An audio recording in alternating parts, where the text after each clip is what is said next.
นว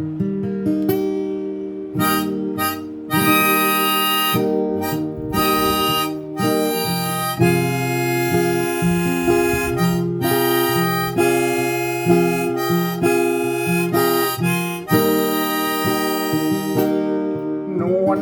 นางจังงามแต่น้องถูกอ้ายมาโลก็บ่ายสามบ่ายสี่มาลูกเจือกำฟูของนาลีที่แต่เปิ้นผู้เพียงแอมไว้รอหวังเอาไอ้เฮาแซมสองไว้เป็นสำรองยามแฟนเปิ้นบ่เลี้ยวขอเพื่อแอมสอง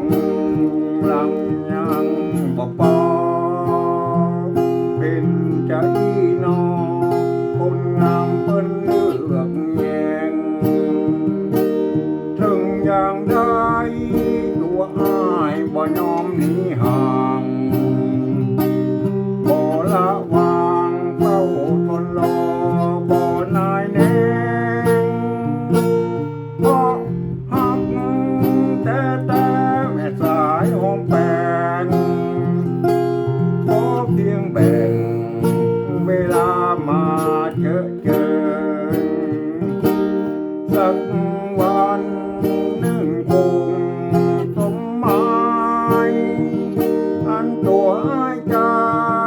รอได้ด้วยใจล้นจะเป็นจริง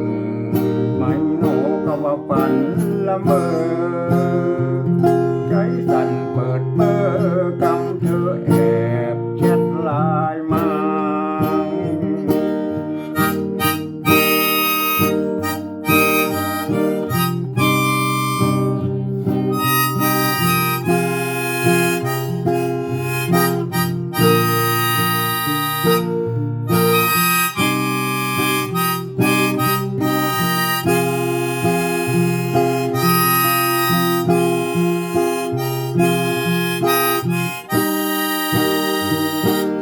สักวันหนึ่งคง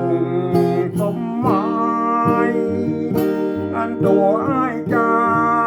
รอได้ด้วยใจล้นจะเป็นจริง